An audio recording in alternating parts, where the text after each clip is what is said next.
So I'm back, and this time I'm going to talk about episodes 1, 2, and 3. These are the prequels, and they kind of explain the history of Darth Vader. And the first one came out in 1999, which is 22 years after A New Hope. But this one actually takes place 32 years before A New Hope. And most everybody hates this movie because of Jar Jar Binks. He was really annoying, so I'm going to try not to talk about him. In this movie, the good guys are the Galactic Republic. They are led by Supreme Chancellor Valorum, and there's the Senate, where there's representatives from each of the planets in the Republic, and they have seats in the Senate.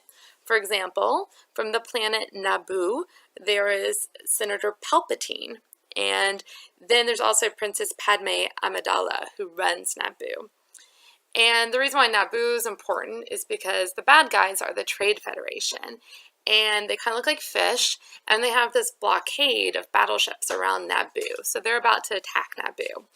And we learn that they're kind of consulting with Darth Sidious, and a Darth is a Sith Lord, and a Sith is basically someone that uses the Force for bad, so they're like the opposite of a Jedi.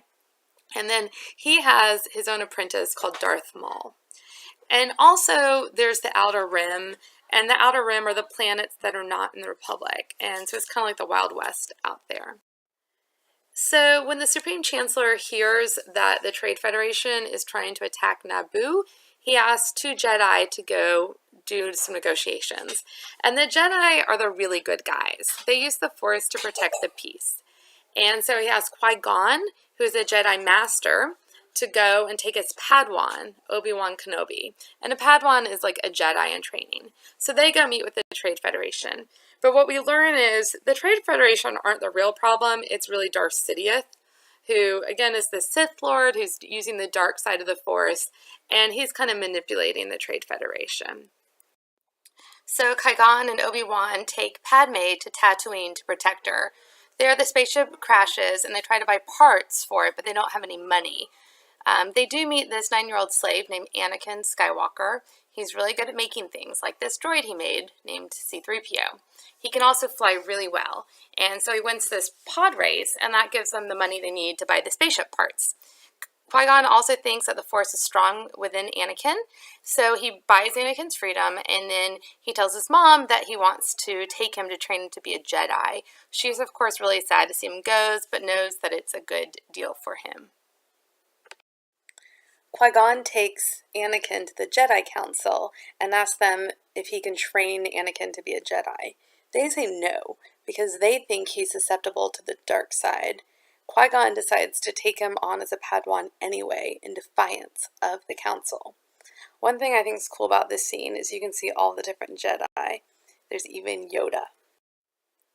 Meanwhile, Padme goes to the Senate, and she says the Supreme Chancellor isn't doing enough to help her planet of Naboo, which, as you remember, is under attack from the Trade Federation.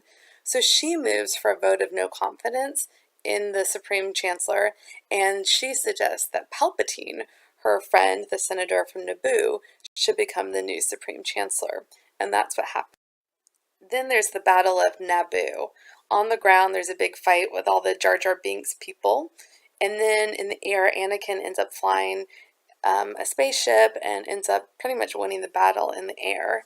Meanwhile, Darth Maul is in a saber fight with Qui-Gon and Obi-Wan, and he ends up killing Qui-Gon.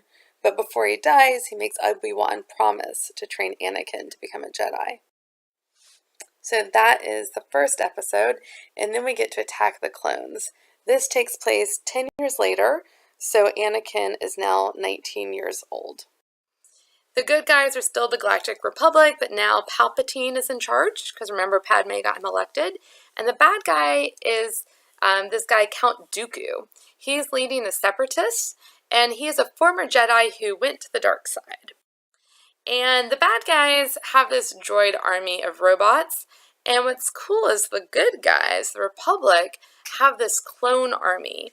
And so they're not robots, they're actually all clones of this one guy named Clan Fett. You might have met his son, Boba Fett, who is the bounty hunter later on.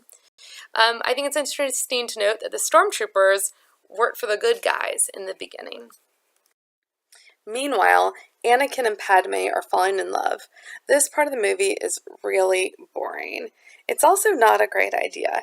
Jedi are not supposed to fall in love because they're not supposed to have any attachments that will distract them from their responsibilities as Jedi.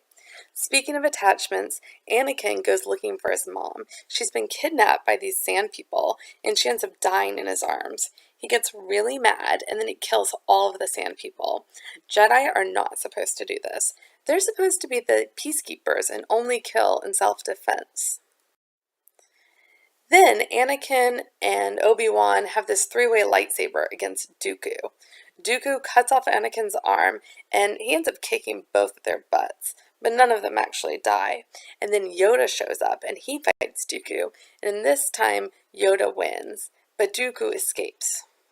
Then Dooku escapes, and he meets up with his master, Darth Sidious, to let him know the Clone Wars have begun. And meanwhile, Anakin and Padme secretly get married. Then we move on to Episode 3, Revenge of the Sith. I actually really like this movie and suggest you watch it. At the beginning of this movie, Dooku has captured Palpatine, and Anakin goes to save Palpatine. In the process, he gets in a lightsaber duel with Dooku, and he wins. And he has this decision. He can either kill Dooku, or he can let him live so he can stand trial. Palpatine totally encourages him to kill Dooku, and that's what he does. A little bit later, Palpatine asks Anakin to be his personal representative on the Jedi Council. The Jedi Council folks are not really excited about this, so they don't make Anakin a Jedi Master, but they do let him on the Council because they think he can spy on Palpatine. Anakin is getting really annoyed that the Jedis won't let him be a Master. Meanwhile, Padme is pregnant, and Anakin has these bad dreams that Padme is gonna die. A little bit later on, Palpatine is like, "Hey, Anakin, I'm really the Sith Lord Darth Sidious, and I can teach you how to use the dark side of the Force to keep your loved ones from dying." So then Anakin goes and tells this to the Jedi, and they decide they're going to go kill Darth Sidious. And they tell Anakin to wait at home, but he doesn't do that. So these 4 Jedi show up, and Palpatine kills 3 of them. And then he gets in a lightsaber duel with Mace Windu, and it looks like Mace may win. And during the fight, there's this crazy Force lightning, and it turns Palpatine into this shrivelly, wrinkly, gross guy. But then Anakin comes in, and he actually kills the Jedi Mace because he wants Palpatine to teach him how to use the Dark Force so he can save Padme. And at this point, Palpatine dubs him Darth Vader. At this point, there are Jedi all over the place, leading armies of clones into battle. But then the Emperor gives this order, Order 66, and all the clones turn on the Jedi and kill them. This is when the drones, aka the stormtroopers, start working for the Emperor and not for the good guys. Only 2 of the Jedi survive. Yoda was off visiting the Wookiees, and he got this sense of what was going to happen, so he was able to protect himself. And Senator Organa, who is in the Senate of the Republic, gives Obi-Wan a heads up. The 2 of them meet up and go to the Jedi Temple. When they get there, they realize all the Jedis were killed, even the younglies. These are the little kids that were training to be Jedi. They watch the security footage, and they learn that it was Anakin who did all this. Anakin has gone to the dark side. So then there's this big lightsaber fight between Anakin, who's now Darth Vader, and Obi-Wan. And Obi-Wan ends up chopping off his arms and legs, and Anakin gets burned, and basically Obi-Wan just leaves him for dead. But it might have been a good idea for him to kill him, because Palpatine's people get what's left of Anakin, and then they give him robot arms and legs and put a mask on him, and so now he looks like the Darth Vader we all know. Meanwhile, Padme is having the babies. There's twins. She names them Luke and Leia, and then she dies because she's super sad about Anakin. But before she dies, she tells Obi-Wan that there's still good left in him. Obi-Wan takes baby Luke to his aunt and uncle who are living on Tatooine, and he decides to stay on the planet to keep an eye on him. And then the senator and his wife adopt Leia. That's the end. So just to summarize, these are some of the Jedi we meet early on. There's Qui-Gon, who takes on Obi-Wan. And then Obi-Wan trains Anakin, and then Anakin turns into Darth Vader. But before he does that, he marries Padme, and they have Luke and Leia.